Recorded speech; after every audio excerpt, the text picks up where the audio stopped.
नमस्कार, मैं हूं नारायण शर्मा और आप देख रहे हैं AINS न्यूज 24 चैनल। अब खबरें विस्तार से। 29 अप्रैल यानी कल माध्यमिक शिक्षा मंडल छत्तीसगढ़ के बोर्ड कक्षाओं 10वीं और 12वीं के परीक्षा परिणाम जारी किए जाएंगे। छत्तीसगढ़ के शिक्षा मंत्री गजेंद्र यादव ने कहा कि कल का दिन बच्चों के लिए बहुत महत्वपूर्ण है। दोपहर 2:30 बजे परीक्षा परिणाम घोषित होंगे। उन्होंने परीक्षाओं में शामिल रहे बच्चों से अपील की है कि अपेक्षाकृत परिणाम न आने पर निराश न हों और मेहनत करें ताकि बेहतर परिणाम प्राप्त हो सके। कल 2:30 बजे माध्यमिक शिक्षा मंडल जो है बोर्ड जो है उनका एग्ज़ाम घोषित करेगा। मैं सभी बच्चों को शुभकामना देता हूँ, बधाई देता हूँ और सब बच्चों से एक आग्रह करता हूँ, मान लो कि नहीं बच्चों का किसी कारण से वे उनके मनसा या जो अपेक्षा के अनुरूप कोई रिजल्ट नहीं आया तो किसी को निराश होने की ज़रूरत नहीं, हताश होने की ज़रूरत नहीं है। और कई मौके आएंगे एग्ज़ाम के, और कई मौके आएंगे जो हम और अच्छी तैयारी करके मेहनत करके अपना और बाकी चीज़ों को हम ठीक कर सकते हैं। और जिन बच्चों का बहुत बढ़िया रिजल्ट आएगा उन सारे बच्चों को मैं बधाई देता हूँ। जो बच्चे टॉप 10 में आएंगे उनको मैं बहुत बहुत बधाई देता हूँ, शुभकामना देता हूँ।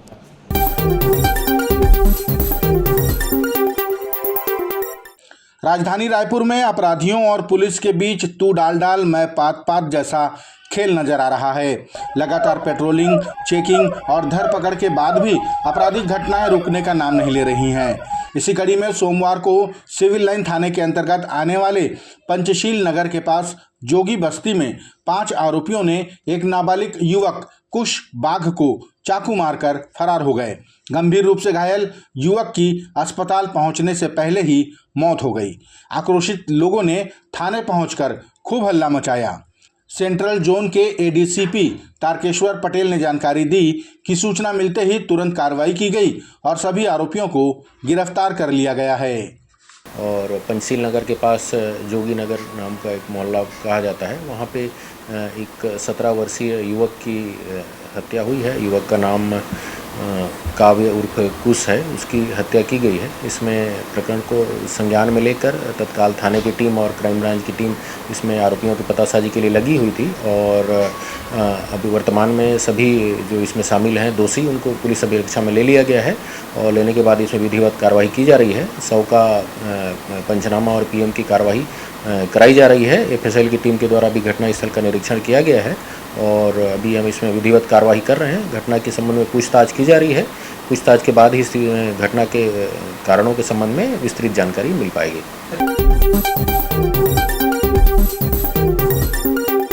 छत्तीसगढ़ सरकार सुशासन तिहार के जरिए आम जनता के बीच पहुंचने वाली है।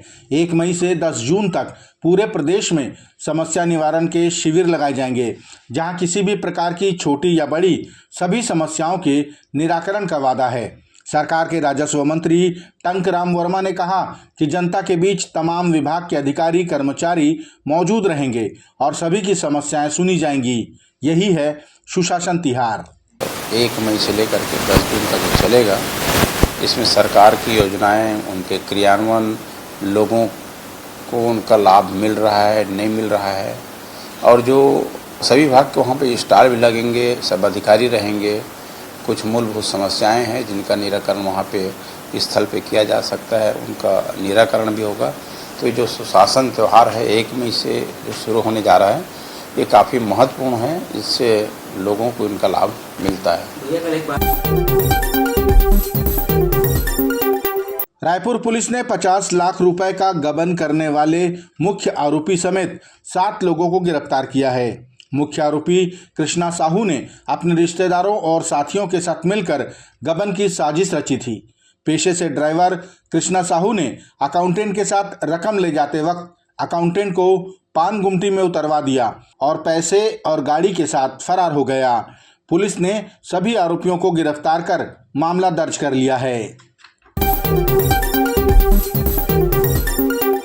प्रदेश कांग्रेस कमेटी के अध्यक्ष दीपक बैज ने कहा कि पूरी तरह भ्रष्टाचार और घोटाले में डूबी भाजपा सरकार सुशासन तिहार मनाकर ढोंग कर रही है। उन्होंने कहा कि किस विभाग में घोटाला नहीं हो रहा है। साड़ी से लेकर चप्पल और मशीनों से लेकर बीज और खाद, हर एक सामान की खरीदी बिक्री में घोटाला ही घोटाला है। दीपक बैज ने प्रश्न किया कि इन सब की जांच करेगा कौन? जांच करने वाले भी ये हैं और घोटाला करने वाले भी ये ही हैं। ईडी उनका, सीबीआई उनका, ईओडब्ल्यू उनका, एसीबी उनका, तो उनके खिलाफ जांच करेगा कौन? 500 रुपये की साड़ी 100 रुपये में खरीदा होता है, खरीदा जाता है, साड़ी को वापस मंगाया जाता है। ये घोटाला नहीं है क्या? क्या ये भी सुशासन है? 3500 का जग खरीदा जाता है, 1300 का चप्पल खरीदा जाता है, 1 लाख का टीवी 10 लाख रुपए में खरीदी होती है, 50,000 का रोटी बनाने का मशीन 8,000 में खरीदी होती है। क्या ये भी सुशासन है क्या? मतलब भ्रष्टाचार इस सरकार में चरम पर है।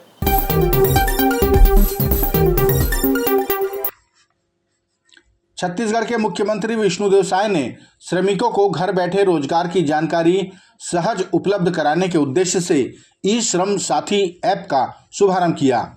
मुख्यमंत्री ने कहा कि श्रमिकों की मेहनत देश और प्रदेश की अर्थव्यवस्था का मजबूत आधार है। उन्होंने श्रम कार्यालयों के माध्यम से श्रमिकों को योजनाओं की जानकारी और लाभ दिलाने की व्यवस्था सुनिश्चित करने के निर्देश दिए। छत्तीसगढ़ में शराब बिक्री पर सवाल उठाते हुए प्रमुख विपक्षी दल कांग्रेस के प्रदेश अध्यक्ष दीपक बैज ने कहा कि सरकार की गलत शराब नीति के चलते मदिरा प्रेमियों को अधिक कीमत में शराब खरीदनी पड़ रही है। 1 अप्रैल से प्लास्टिक बोतलों में शराब बेचने का दावा करने के 1 महीने बाद भी शराब दुकानों में प्लास्टिक बोतल वाली शराब की आपूर्ति नहीं की जा सकी है, जिसके चलते अधिक कीमत की शराब बेची जा रही है। दीपक बैज ने कहा कि सरकार सारा काम छोड़कर सिर्फ शराब बेचने में लगी है। इन्होंने तो 1 अप्रैल से ही प्लास्टिक बोतल में शराब बेचने का निर्णय लिया था। मुझे लगता है प्लास्टिक की बोतल नहीं बनी होगी। ठीक है, प्लास्टिक के बोतल में बेचना है बेच ले। अगर उनसे भी इनकी आवश्यकताएं पूरी नहीं होगी तो मुझे लगता है कि पानी पाउच जैसा इनको अब पाउच का भी उपयोग कर लेना चाहिए ताकि इनकी आवश्यकताएं पूरी हो सके।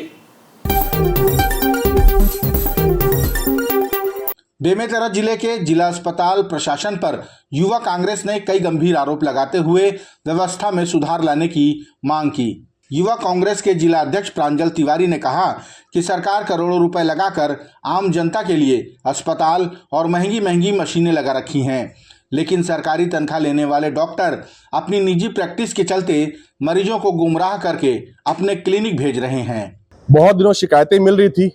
हमारे पास कई लोग ये शिकायत लेके आ रहे थे कि बेमेतरा जिला अस्पताल में डॉक्टरों की लापरवाही बढ़ चुकी है। ये अपने निजी प्रैक्टिसों को ध्यान दे रहे हैं। जिला अस्पतालों में लोगों को, जो आने वाले पेशेंटों को गुमराह करके अपने निजी अस्पतालों में ले जाया जा रहा है और वहाँ पैसे लेके उनका इलाज किया जा रहा है। जब सारे डॉक्टर्स हमारे पास अवेलेबल हैं, इतना बड़ा अस्पताल हमारे सरकारी संस्थानों ने खड़ा कर रखा है, तो वहाँ इलाज क्यों नहीं होता है? ये डॉक्टर अपनी नैतिक जिम्मेदारी को समझ लें, इस प्रकार का झूठा भ्रम फैलाना बंद करें, लोगों को ठगना बंद करें। युवा कांग्रेस ने आरोप लगाया कि डॉक्टरों के निजी स्वार्थ के चलते आम जनता को सरकारी स्वास्थ्य सुविधा नहीं मिल पा रही है और उनकी जमा पूंजी निजी अस्पतालों में खर्च हो रही है। युवा कांग्रेस ने जिला अध्यक्ष के नेतृत्व में सिविल सर्जन को व्यवस्था सुधारने का ज्ञापन सौंपा और 7 दिन का अल्टीमेटम दिया है। आज जिला अध्यक्ष जो है युवा कांग्रेस कमेटी के श्री प्रांजल तिवारी, उनके द्वारा कुछ शिकायतों को लेके लेटर दिया गया है, तो उसमें उसको संज्ञान में लेते हुए हम जो भी उस पर अगर कोई डॉक्टर इसमें दोषी पाए जाते हैं तो उनके विरुद्ध निश्चित हम कार्रवाई जरूर करेंगे। 1 मई से 10 जून तक आयोजित होने वाले सुशासन तिहार के पूर्व ही मुख्यमंत्री विष्णुदेव साय ने प्रदेश के सभी जिला कलेक्टरों को चिट्ठी भेजकर इस प्रदेश व्यापी कार्यक्रम को सफल बनाने के निर्देश दिए हैं। उन्होंने साफ कहा कि कोई भी व्यक्ति न छूटे जिसकी समस्या का निवारण न हो।